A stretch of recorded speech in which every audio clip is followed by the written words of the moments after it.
At the end of a very busy day, our Lord sat down to observe people putting money into the treasury. Now, I know when I have a busy day, one of the last things I want to do is sit and watch people put money into a basket. I'd rather sit down and maybe have a cold beer or maybe watch television. But instead, our Lord is observing people putting money into the treasury. And he made an observation about the contribution of a poor widow. And Jesus was watching these people place that money into the treasury, and some of them made a rather large sum of money. Others gave less. And there had been a custom that there would be 13 different receptacles that this money would go into. It was known as the woman's court, and this is where people would come and put money into these different boxes in order to contribute to different things. Some of it was meant for the temple tribute. Some of it was for wood. Some of it would be for the sacrifices that would be offered. Some of it would be for incense or whatever was needed.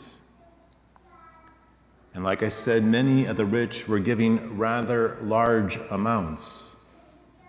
That in itself was commendable, reminiscent of the first contributions for the tabernacle. When people would give their first fruits, whatever came from their harvest, they would give it first to the temple. And one poor widow, she threw in 2 little tiny mites, worth about 1/64 of a denarius, or a day's wages. And if a day's wages was about $25, what she gave was equivalent to about 40 cents. The widow gave more than all who had given to the treasury. They gave out of their abundance. She gave all she had, her entire livelihood. And Jesus was so impressed by this action of this woman. In fact, he called his disciples over. He stressed the importance of his observation by prefacing his remarks with, "Assuredly I say to you." Note that Jesus called his disciples to himself. That indicates that his teaching was intended for them and for all subsequent disciples, meaning you and me. So what can we learn from this woman's mites? It is well to remember that God measures giving not by what we give, but by what we keep for ourselves. God measures giving not by what we give, but by what we keep for ourselves. The value of a gift is not the amount given, but the cost to the giver. God measures the gift by the sacrifice that is involved in it. The Lord estimates giving by our motive, our means, by how much we have left. This is a great encouragement to those who have few material possessions, but a great desire to give to Him. We learn that generosity of the poor is often greater than that of the rich. And what matters in God's sight is not what a person has, but the devotion which causes one to give, even at a greater personal cost.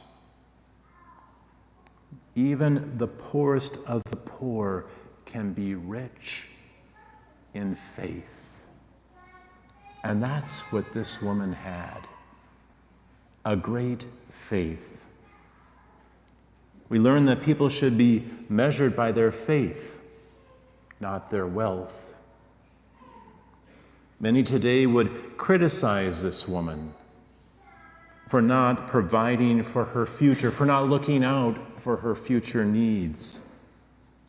They would criticize her for her lack of foresight and prudence. They'd criticize her for becoming dependent upon Israel's welfare system.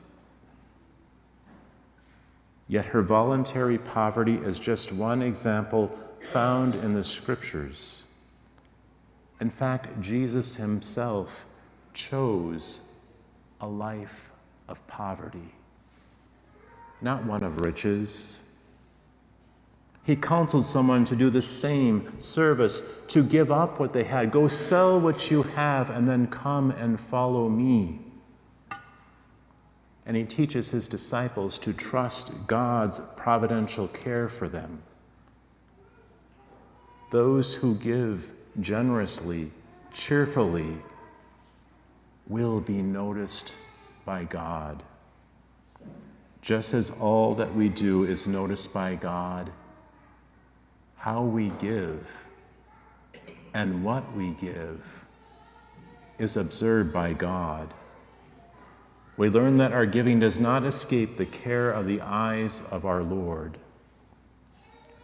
So the story of this widow's mite should prompt prayerful reflection regarding our own giving to the Lord's cause and our own giving to charity.